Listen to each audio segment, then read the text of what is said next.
Hello, I'm Jack Cox, author of Love Not Fear, and I'm here with my usual co-host, Paul Simon Smith, who runs the Nutrient Nirvana supplement company.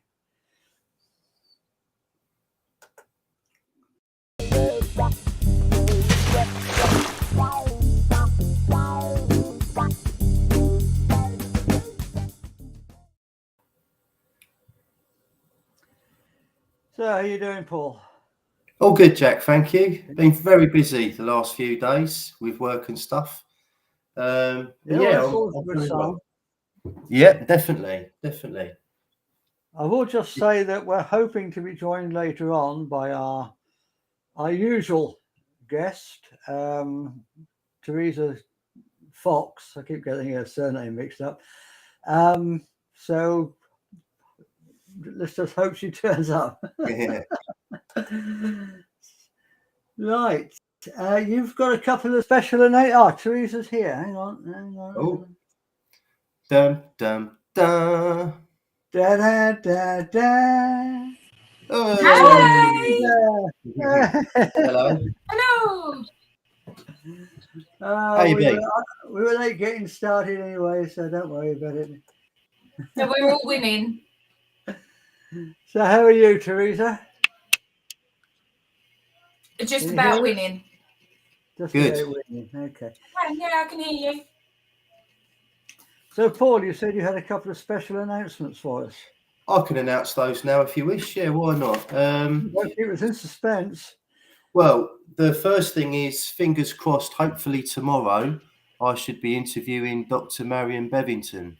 Oh, who's, great. Yeah, she's in Mexico still, but as I understand it, she's returning to the UK. So you've all been warned. And there's also a possibility that I'll be talking to her while she's on the toilet. let me I saw that expand post. upon I that. did All see right. that post. There's nothing very strange going on. She lives in the middle of nowhere in Mexico, and she has an outside toilet with no roof or nothing because she never sees anyone where she is. But a So, beautiful view, apparently. so there's a possibility that the interview will be taking place on the toilet, but we shall see. But yeah, she's coming back to Good the thing UK. it's not smelly vision. Yeah, fingers crossed. Yeah, so that'd be good. And I've also got Ralph Ellis back on the channel on Friday. We're talking about his new book, Shards of Illumination, which is a compendium of all his Facebook posts over the last couple of years on various topics, from climate science through to biblical history, ancient history, Shakespeare, you name it. He talks about it. So we'll be talking about his new book on Friday. Right, I shall put a link below in the description to your channel, Paul, so everybody Thank you very can much. get those things. Cheers, mate. And I haven't started your new one on Arthur yet. I'm going to start that tomorrow. Yeah, that's coming up too. Look out for that one, everyone. If you've enjoyed the Ralph Ellis interviews I've done on Jesus and the Hucock mosaic, we're doing a two-parter on King Arthur. Who was King Arthur? Who was it? So that'll be interesting to watch. Yeah, definitely. I'll get onto it tomorrow. Right, I think this week, if I can kick off, I just want to do a little bit of something that I've prepared about reskilling.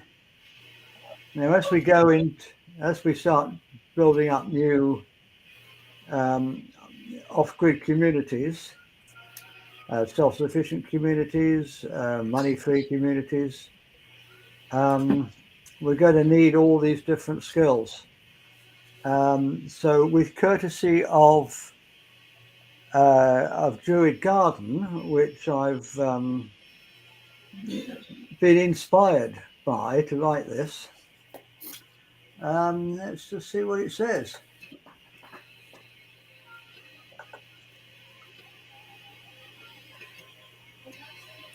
Can you hear an awful noise in the background, Paul? Yeah, something. It's not terrible. It's just a slight background noise. Yeah, we get this a lot with Restream, don't we? It's coming from somebody else. It's not coming from me. I think it comes from Restream. Right. Did you see the thing that Juliet did? I saw something about that. I know she's thinking about changing her streaming thing. Yeah, it was a beautiful program for an hour. Was that until the prayers? Was that the prayers, Jack?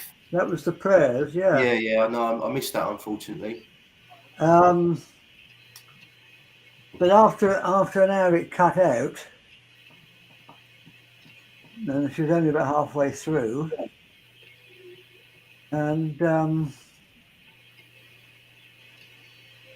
We've got a couple of messages there, Jack, from somebody called Nicola Fox.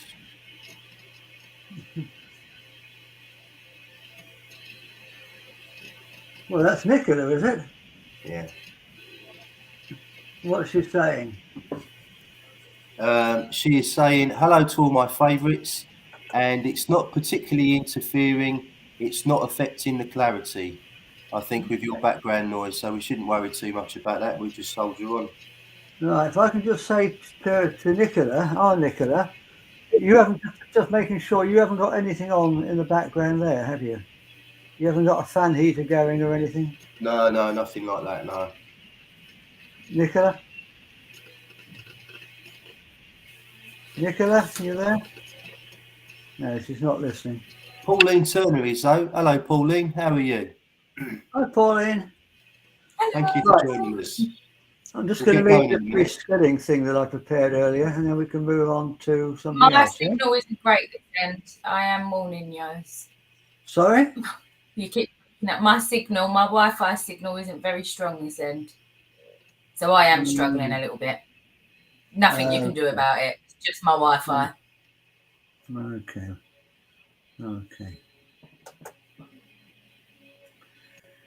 Right, well, reskilling. Do you know how to provide your own food, water, shelter, clothing, and warmth from nature or from the land around you? How resilient do you feel you would be if you no longer had access to the supermarket for a period of time? What traditional skills do you practice? One of the major challenges we face in the age of the Anthropocene, the age of humans, is that most of the traditional skills passed on from generation to generation were lost. The social and economic movements of the 19th and 20th centuries created generations of people who are entirely dependent on others for taking care of their basic needs. For hundreds of thousands of years, millions if you consider the time before we were Homo sapiens, it was a basic necessity for human beings to act like every other animal on this planet and to be able to know where to find food and water, take shelter, keep themselves warm and safe. These basic skills have been stripped from us by the modern world. As we watch the global engines which drive systems we depend on for these things grind to a halt, it's time to address that problem. Reskilling is the idea that we can learn new skills associated with taking care of our own basic needs, like food and water, shelter,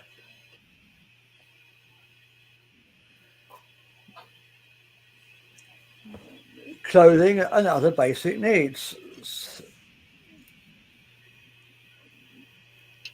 As we start to build up self-sufficient communities, off-grid communities, money-free, free gift economy communities that I keep talking about, to make the system and the economy that we're living in obsolete and to replace it, we're going to have to learn these skills. Now, some of us have been doing this for a long time. I lived off-grid in Spain for 17 years. Others amongst us are quite new to these ideas. So if we're going to start building communities, we need to be reaching out to each other, teaching people the skills that they don't have, learning from them the skills that they do have, about how to prepare food, techniques for animal husbandry, beekeeping, cobblers, how to make shoes. We need to learn how to do these things for ourselves, for our family, and for the community. Things like making spoons and food bowls, sewing, tool repair and making tools, blacksmithing, and so much more. So this is just a little shout out to everybody to reach out, to form communities, to join communities if they're available to you near where you live, and share skills. The whole point here is to develop a set of new skills that were practiced by all our ancestors throughout much of human history, and skills which we are going to need again if the macro society, the macro economy falls apart, or if we decide to make it obsolete. And it's so bloody corrupt that I really think we need to make it obsolete. So that's my little talk. What do you think about that, Paul and Teresa? That's very interesting, Jack, and yeah, very relevant at this moment in time. Growing your own food, as you all know, I've been growing my own food now for about 4 or 5 years, and it gradually gets bigger and better every year. And also, I think that we all need to be going back to eating like our ancestors did, rather than the modern diet we see these days, you know. So I always, you know, if I'm thinking about my diet, I tend to think about natural foods. I avoid processed foods and fast foods and all that sort of thing. So it all ties in with that as well, basically. So, yeah. What do you think? I've just bought a couple of foraging books to help me along. Nice, yeah. We're all actually have a community group, our action group that we belong to in the local area. We're all going foraging soon, which we're looking forward to. So we are making steps to. Yeah, exactly. So we're getting into foraging and stuff as well as growing our own food. We are making progress very slowly with the community garden. It's not made easy for people to just go out and do this. It's very difficult. We've basically, I think we've been turned down by a couple of allotment sites locally. They're not keen on lots of people having access to just one plot, I think is what's going on there. So we're now, one of our members is in discussions with the council in the hope that we can try and get a bit of land off them to do the garden on. So we'll update you on that when we know more. Yeah, interesting. Let's hope it works out. Mm. As you know, I've started to get involved with a Stafford group. Yep. It used to be called Stafford Resistance, and it's now called Stafford Tree of Life for some unknown reason. And we've got foraging. We've got lots of different subgroups. We've got a foraging group. We've got a community garden group, which we're trying to put together a community garden. We've actually found a very large allotment that we can all share. Mm. That's really good to hear. I'm looking forward to getting involved in that. Yeah. These are things that we all need to think seriously about doing now, because we can't rely on the macro economy to keep us going any longer. Mm. I think most of us have realised that over the last couple of years. Mm. Yeah, I totally agree with that. But I think beyond that, it's a really self-empowering experience to grow your own food and to be able to go out into nature and find your own food. It's extremely self-empowering. So for me, Well, I love foraging. It's one of my things. Are you doing anything on your allotment yet this year?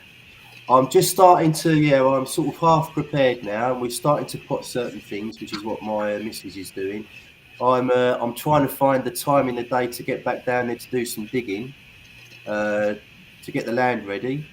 And it all generally kicks off in March, doesn't it? So we're just in the preparation stage at the moment. We've got some comments here, Jack, I think.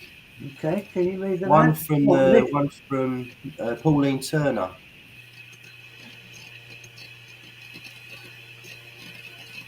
Nicola Fox. I think we're going to get confused here because we've got two Nicola Foxes on the show. Two foxy ladies, yeah, So, it's a nightmare. I was actually asking the one that's live with us whether she's got anything going on in the background. But anyway, Pauline is something that you hear. Sorry, Jack. Pauline is saying we have a good community group here, and we've been discussing this. Pauline, where are you come from? Are you part of my group, or are you from somewhere else? Pauline is. I knew the name from somewhere. Yeah. I went to the march with her at the weekend, like the following week. Is that Pauline? I'm getting my names. I'm getting my Paulines mixed up now. Yeah. Okay. So yeah. Too many Nicholas and too many Paulines. No, not really. Love you all. Yeah, that was great footage, Nicola, that you put up. Teresa. From the march. Thank you. I'm getting mixed up, Teresa and Nicola. Yeah. Sorry. What was it? Getting mixed up between Teresa and Nicola. What was it like at the protest, Teresa, this time? Because you've been to a couple now, haven't you? Well, yeah, this was my second time. The energy there was very heavy. It really was. As much as it was a bit of a festival and a celebration, it wasn't, obviously, when it comes to the NHS and the mandates there, that's only just taken the U-turn today, hasn't it? So, it was quite heavy. It was quite serious. Right, which is different to the previous one. Till Monday, so we're going to keep our fingers crossed till Monday that actually goes ahead and they do the U-turn. I think it's pretty likely, isn't it? Yeah. Hang on, today is Monday. I'm in a mess. I'm in a right mess. Just ignore me. That's all right. I think it's interesting because the first protest you went to, Teresa, which was that before Christmas? Yeah, that was December, the 18th of December. So that was very amazing. Yeah, that was very different. Energy was completely different there. Yeah. So that's interesting. Yeah, I did wonder because, like the last protest you went to, that took place just after a lot of the restrictions were revoked. So I did wonder, what is the protest going to be about? Is it just going to be a celebration? But you reckon it was quite a heavy sort of atmosphere? It was, yeah, because this one was mainly focused on the NHS staff and all the students we're going to be losing, and all the social workers, care workers. It was a big opener, like eye opener. It really was, because if we go ahead with this and we lose all those people on an NHS that's already on its knees, that's game over. So where we're talking about being self-sufficient with food, with water, what about our healthcare? Exactly. I think these people that have stood up, the 80,000 nurses and social workers, etc., they're heroes. These people, they really are, because they're changing the playing ground, or whatever you want to call it. They're really changing everything that's going on. So it's fantastic to see. Yeah. I'm just trying to figure out who people are here. Nicola Fox, are you my friend from Spain? She's my wife. Leave it out. If she is your friend, my sister. Spain, my wife, and if she has been seeing you in Spain, then questions will need to be asked, I think. Oh, she's your wife. Okay. Yes, mate. Yeah. No, she's not. She's my sister. Yeah, Paul. So by the way, that Nicola Fox. Okay. Yeah, Pauline says nurses will be needed in the community. Most definitely. Yes. I mean, I don't know if it's 70,000, 80,000, or even 100,000, but if you take that amount of nurses out of the system, it's going to collapse at the end of the day. Well, that's just the ones that are employed, isn't it, at the minute? What about all the students that are studying? Because they're also being asked to leave if they don't get the... Yeah. So what about all those tourists? Well, more than 100,000. Do you think so? Oh, yes. Wouldn't surprise me. Yeah, if you could take into account students, social workers, care workers, cleaners, you know, that everybody, well over 100,000. They're saying that if it is revoked, and I expect we'll know officially later on today, that it's also going to be for care workers. So what's going to happen to all the care workers that have already lost their jobs? That's a very good point. Yeah, because when did they lose their job? Was it last October, November time? Was it? It was before Christmas, wasn't it? October. So you're going back maybe 2 or 3 months. So I mean, I don't know if that's going to be possible to re-employ them. And, I suppose that depends, doesn't it? If they've been asked to leave because of but they wouldn't give their consent, so they've walked away. It depends whether they've been asked to leave or whether they've walked away by choice, I suppose. If you've walked away by choice, then there is nowhere to stand. If you've been asked to leave and then new information's come to light, then you would think that they would warrant their job and give it back to them because they've made a mistake. Yeah. But I think the tables are going to turn and it's all going to come down on us and it being our choice. Yeah, totally. That's how it will end up working. Absolutely. So what else did you want to talk about today, Paul? You came up with a couple of ideas. Yeah, I've got a few things. I was going to look at the highway code and the recent changes to it. It's just unbelievable, really. I mean, the world gets crazier by the minute. So I think there are 10 changes in total, but there was a couple in particular that caught my eye. And I thought, oh, my God, there's going to be carnage on the roads. So at a junction, you should give way to pedestrians crossing or waiting to cross a road. Okay, so this could work in a rural setting or somewhere that's not particularly busy. But in the city, if you suddenly see somebody walk out into the road because they've now been told that they can just do that, the cars have to stop. That's going to be fun on the school journeys in the morning, isn't it? Yeah, well, can you imagine the city centres when they're really busy, you know? It's going to be carnage. So clearly they want to kill more people off, if you ask me.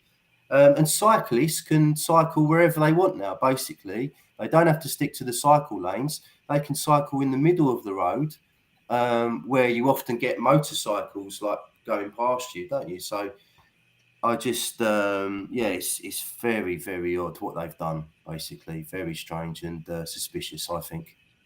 I think it's well intentioned. It's just not very well thought out. Yeah. A few things like that, though. Yeah. It's fairly typical of them, isn't it, really? Yeah. Yeah, so I thought that was... I was reading about, from one of the motoring organisations, they're saying about a third of the motorists don't even know about it. Yeah, I mean, I've seen it on social media. Yeah, I've seen it on social media. But I don't know. I don't know if it's on the TV because I haven't got one, so I don't know how people are going to find out about it. If they're all going to find out about it, and the fact that the point I'm making is that it's how can a city be the same as somewhere in the countryside? You know, in terms of the roads and the rules and what goes on, it's crazy. You know, it doesn't make any sense. Just this like blanket, all these new rules set out for the whole country when you could be driving in London is completely different to driving somewhere in the Yorkshire Moors or somewhere like that. You know, it's just crazy. So it doesn't make any sense to me. Have they even thought about stopping distances? I don't Somebody think... walks out in front of you because they've got right away. Are you going to have enough stopping distance to stop? Exactly. Not that I've seen or read. There's been nothing about stopping distances. No, not at all. I did test it out the other day. I was walking down the road and I saw a car coming, and I thought it was probably about 50 yards away, and I'm doing about 30 miles an hour. And I thought normally I would just stop and wait for the car to go past, but I thought, let's see what happens. So I did walk out, and the car had to slow down, but I don't think he particularly wanted to. So. And I'll not be teaching my kids to cross the road that way. No, yeah, kids as well, definitely, Teresa. Yeah. No. Yeah, it's really dangerous, I think. I mean, the thing about horses, I mean, a decent driver knows from horses anyway, because horses don't know the rules of the road, and they're skittish. But cyclists, I mean, I've had cyclists. I had a cyclist a few years ago, just came straight out of a side road, straight in front of me. I had to brake like hell. I called him a rude name, which I shan't repeat here. So now he's got the right to do that. And I wasn't worried. I wasn't so much worried because he'd impeded my journey. I was worried they could have got killed. I missed him by inches. Yeah, it's crazy. Yeah, I mean, at the end of the day, of all the vehicles on the road, the cyclists are the most vulnerable, and they're being told effectively that they can be on anywhere on the road, middle of the road, centre of the road, wherever. It's their right of way, which to me just seems ludicrous, because they're the most vulnerable. Can you read what Pauline's just said? I can, yeah. So she's given us a couple of comments here. How lovely to have a barter system. Not sure what I'll be bartering, but I'm learning. Okay, so that's going back to what we were talking about previously. Yeah. And she's also said most people... Go on, Jack. Most people have had their... Here goes. If you follow it... Hang on, we've got a problem here. Is this a delay? I don't think so. I don't think so. Might be the audio. Anyway, I'll shut up. Go on, Jack. Okay. If you've been following my work, Pauline, I'm trying to get away from barter as well. I'm trying to get away with free giving and freely receiving. What goes around comes around. A system not based on, I'm going to give you this if you give me that, but a system based on love and generosity. We all try to do the best for each other. Paul. Yeah, absolutely, mate. Totally agree. And she also said most people have their head stuck in their phone anyway. I do this on a daily basis. So I'm guessing going back to the driving. Pedestrians, yeah. So, and I see that all the time. It's very rare now you drive down the road and see somebody walking down the road that's not looking down at their phone. Very rare, I think. Which is sad, I think, as well. Yeah. So, moving on from all that then, I've noticed that, we all know that the restrictions have been removed, but they're also being removed in other countries in Europe, so it would seem, Norway being one, and there's talk of a couple of countries in Eastern Europe, I think the Czech Republic, are talking about revoking the mandates. What I do find interesting about all this is, from what I understand, countries like Canada, Australia and New Zealand are completely unaware that we've had our restrictions revoked because their corporate sponsored media aren't reporting it at all. It's like blacklisted. So if you're living in Canada, unless you know somebody in the UK, you don't know anything about it at all. And that just goes to show you how the whole thing is stage managed, It's great what's happening in Canada, though, with the boy. Yeah, 100%, mate. It's fantastic. People power, that is. Yes. That is best. That is best. Now they've fled to secret location. Yeah, I know. Trudeau has completely fled, hasn't he? He's legged it. And quite right, too. I think because he's gone into hiding because he laughingly said that the truck convoy people were just... minority. A fringe movement, movement, which was a joke. I mean, they're They're really. I think really I think he's hiding under the bed. Probably, yeah, probably, yeah. So, yeah, so there was that, and I've got a couple of quotes here as well. One from Boris Johnson, who said there will come a time when we can remove the legal requirement to self-isolate altogether, just as we don't place legal obligations on people to isolate if they have flu. And Sajid David followed up and said the government is planning for a post-pandemic period when it can treat COVID-19 more like the flu. So anyone that's been comparing COVID to the flu recently has been kicked off YouTube, social media, Facebook, everything. But when they say it, well, it's, you know, it's just the hypocrisy of it is incredible, I think. Absolutely. If they believed in it, they wouldn't have had all those parties.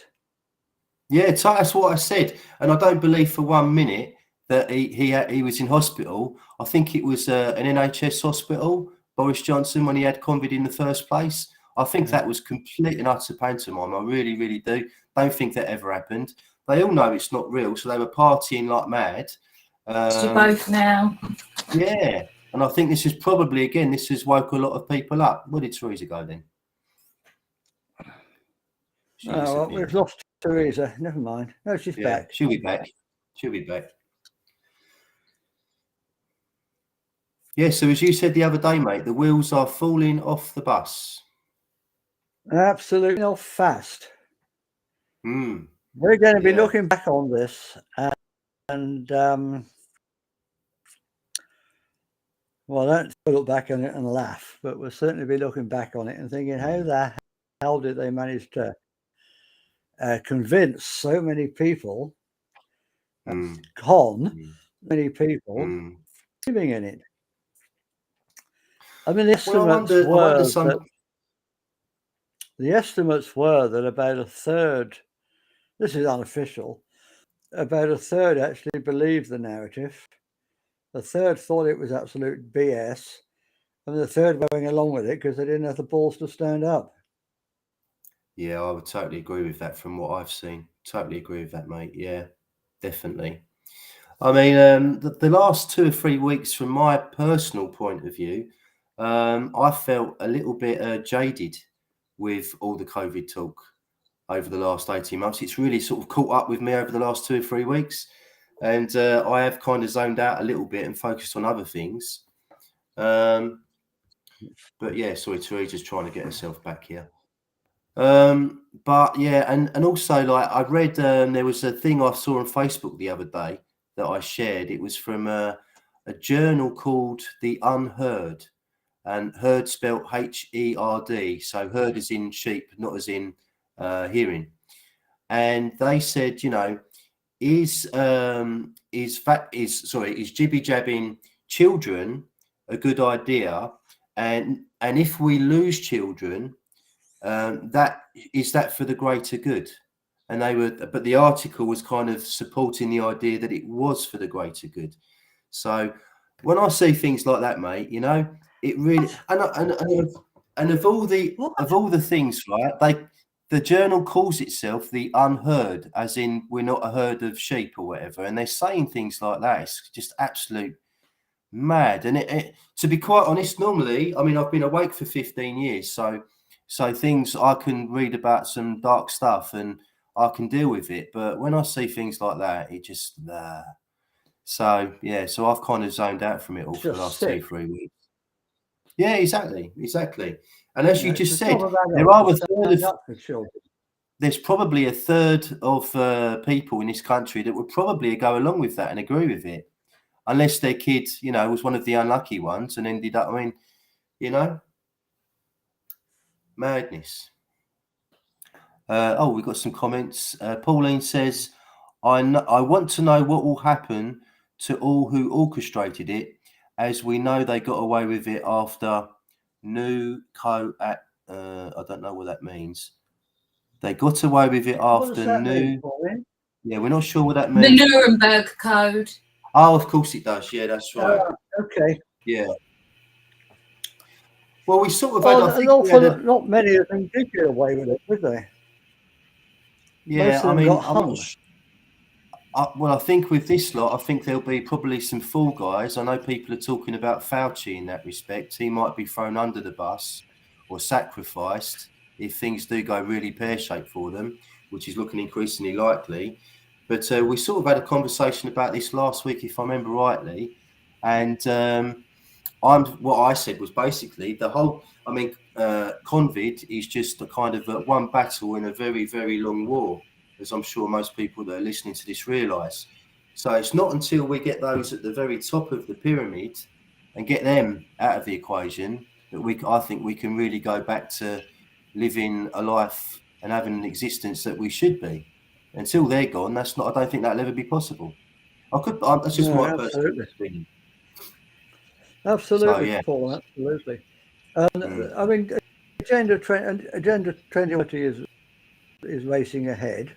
It's still racing ahead. The new World Order, the World Economic Forum are still in bed with. And this is the thing I tried to read last week when my autocue packed. The World Economic Forum are still power sharing national governments and the United Nations. How's that democratic?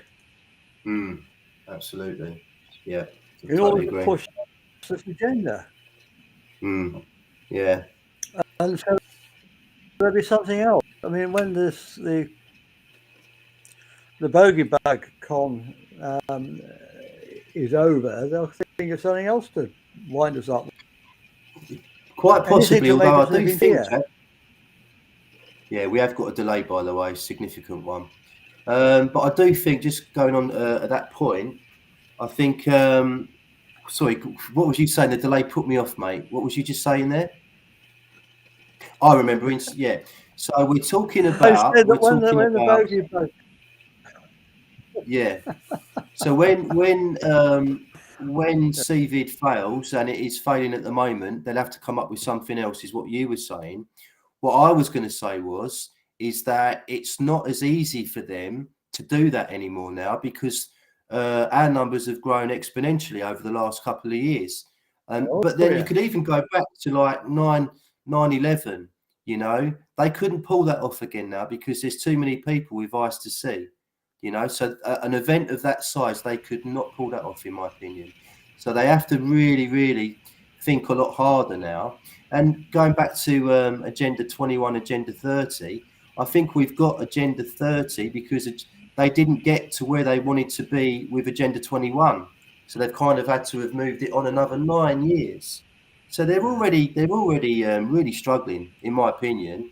And I need to just say, Paul, to just say, not meaning to contradict you, but just to say, Agenda 21 is the agenda for the 21st century. It wasn't the agenda to be arrived at by 2021. It's the agenda century. Okay, I understood that it was supposed to be by 2021. They wanted all their the new changes ready in place. Yeah, that's how I understood it as well. If anyone's watching who knows which is which, could you let us know whether it was for the 21st century? I think Jack could well be right, but I always thought it was to do with the year 2021, which is why you've then got 2000. Yeah, like a goalpost. We need to be here and ready at this time on this date, ready for every. That's how I see it too. Yeah. Pauline might know. Do you know Pauline? Pauline might know. So yeah, either way, I do think they're really struggling now, and they're having to think a lot harder about, you know, how. And while they're doing it, they're red pilling everyone. Yeah, exactly. Yeah, I know it is. It's brilliant. Yeah. So very interesting times. I still don't think we can stop their plans. What we can do is to render their plans obsolete. Yes. By setting up alternative society, alternative economy. Yeah, just don't rely on them for what you need. Yeah. It's all about exactly self-empowered. If we're doing all these things that I said about, if we're doing all these things that I said said about earlier, learning all these new skills. What do we need them for? What do we need their shops? If we're trading a free gift economy amongst ourselves, what do we need their banks for? They will fall simply because we stop putting money into their institutions. We don't need any of it. Absolutely. Right? We only need them while we're using money. Yeah. Jack, I don't know if it's possible for you, Jack, to come back into this conversation because your delay, I think, is quite bad. It's about 5 or 6 seconds. Yeah, I think it might be worth trying to reboot yourself, mate. We'll tell a few jokes while you're gone. I'm not sure if that's what happened to me either, but mine was really slow. It keeps could be just a bad day for it. Yeah, possibly. Okay. Everyone's getting on the restream. Yeah. So are you doing a meditation today, Teresa? Yes, I am. Nice, okay. I will wait for everyone to finish up and I'll end on that. Okay. We're just saying, Jack, we were going to end on a meditation with Teresa. That's how wonderful. We'll end the show, I love Teresa's meditations. No, thank you, Jack. The last one was brilliant. We've still got a delay. If we still got a delay. I don't know. Can you hear me, Jack? Answer now if you can. Yeah, possibly. There's not a delay between me and Teresa. I know that. A slight one. Let me leave, and then I'll come back on when I do the meditation. Oh, it's not worth it. We'll see if that works. It's not worth it now.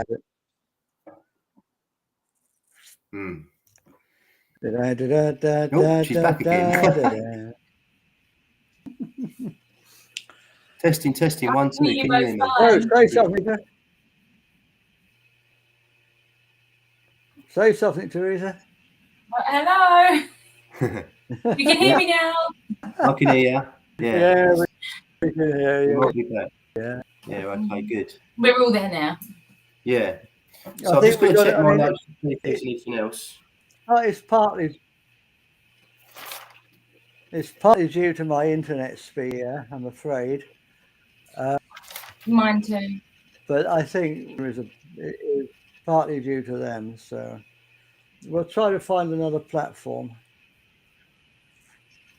Yeah. While I've got everyone, if I can just mention, I'm getting stories. Yeah, there is still a really bad delay. Okay. Can I suggest we wrap it up for this week, but we have Teresa's meditation to finish, yeah?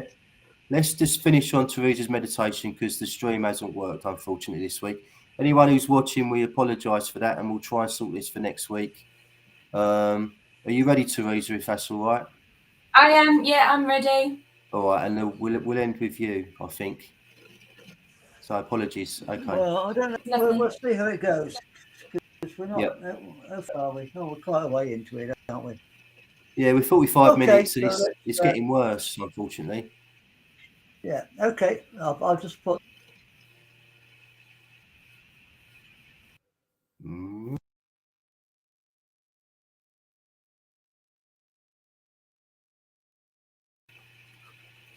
Here's a playlist you might like. Hello, everyone.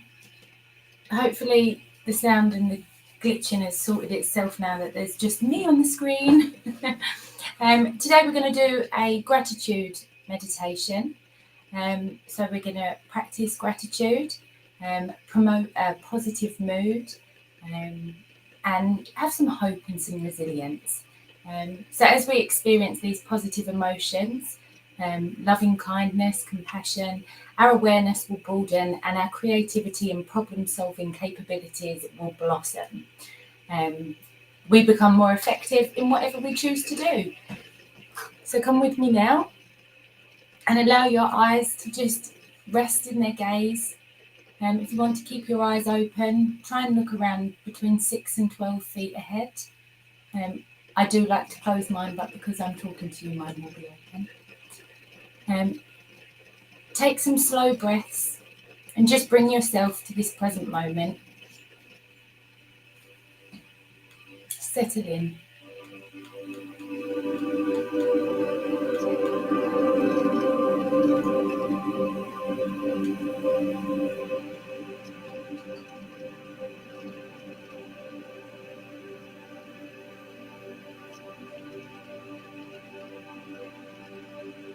And now we're going to begin the process of feeling more peaceful and more centered.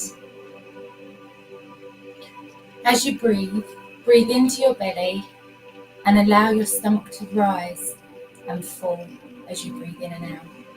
And be aware of that rise and fall.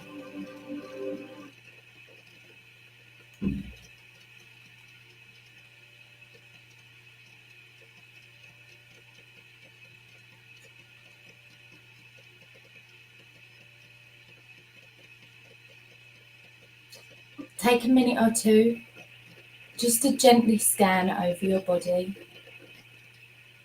Notice any areas where there's tightness or tension, any soreness, and breathe that warm air into that area, your oxygen-filled breath. And as you breathe out, let that tension release.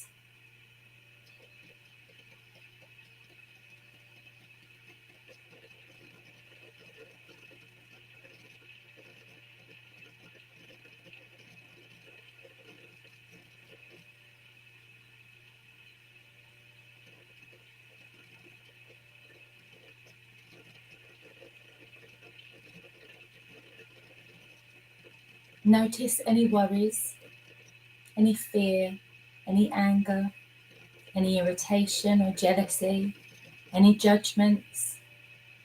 Just notice them. Breathe into those emotions and allow them to flow out as you breathe out.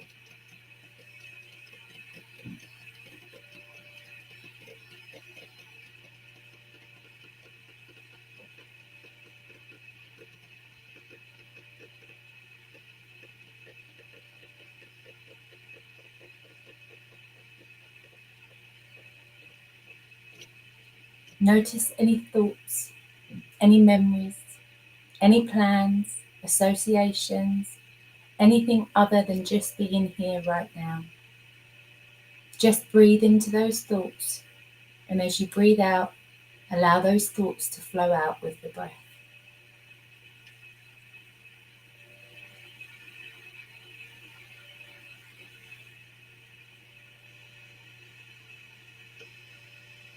Now that our bodies, our emotions, and our thoughts are a little clearer and a little bit more spacious and open, we can begin to focus on the events, the experiences, people, pets, possessions for which we are grateful. First, recall that if you are listening to this, you already have several marvelous gifts. The gift of life itself, the most precious gift of all. Someone gave birth to you, someone fed you, someone changed your nappy, clothed you, bathed you, taught you to speak and to understand. You also have the gift of hearing, so you can hear and learn, whether it's the song of a bird, the notes of a band, the orchestra, the songs of singing voices, the sound of your own breath flowing in and flowing out. And you also have the gift of a heartbeat, steady, regular, moment after moment, pumping fresh, giving blood to all your organs. And think about all those things that we can be grateful for. And now think about the things that we have in our lives today that make our lives more comfortable, perhaps than what they were for our grandparents or our great-grandparents. We flip a switch and a light appears. We turn a tap and clean, drinkable water flows. We adjust a thermostat and the room grows warmer or gets colder.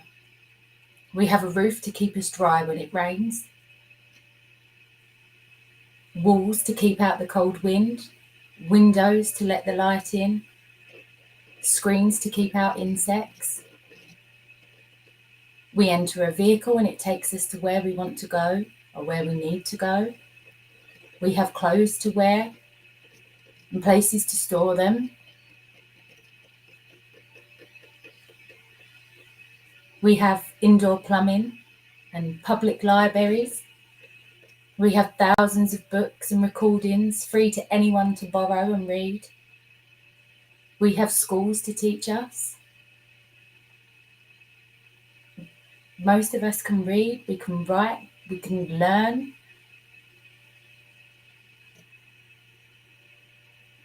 Some of these skills weren't available to us just a few hundred years ago.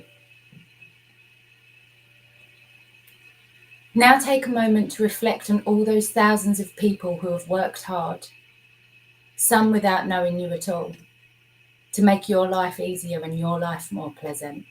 Some who plant and grow and harvest food, some who transport that food to the market, a team of people who make the roads and the railways so that it's easier to transport that food, another team to maintain the vehicles, the drivers, the loaders, the unloaders, those who take the time to design the store, the shelves, the packaging that keeps the food safe and allows us to find what we need, the postal service, someone to sort the mail, someone else to deliver it, those who maintain the servers so you can get and send emails and access the internet, those who design operations and systems for gathering, sorting and disposing of trash and recycling, those who gather news stories and photos, and those who create many mechanisms by which the news can reach us, all those who play sports and create art or music or plays and poems, films that entertain and uplift you.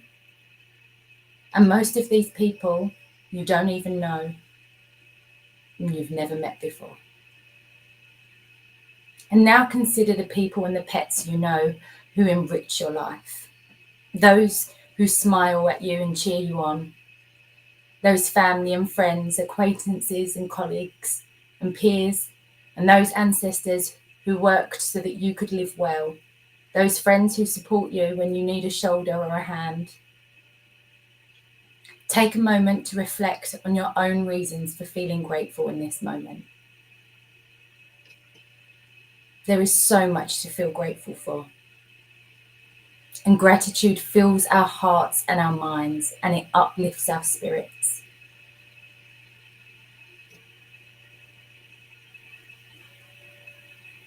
So when you are finished, you can notice the feeling of your body and breath in this place. Rest quietly for several minutes, noticing how you feel throughout your body. Notice emotions and thoughts compared with before you started. No judging, just noticing. And gently choose to open your eyes when you are ready. With practice, you can find yourself feeling grateful easily wherever you are. And you may choose to keep a journal, noting 3 to 5 things each day which you are particularly grateful for. You can draw on the strength of this gratitude whenever you wish. Thank you for practicing this guided heart-centered meditation with me.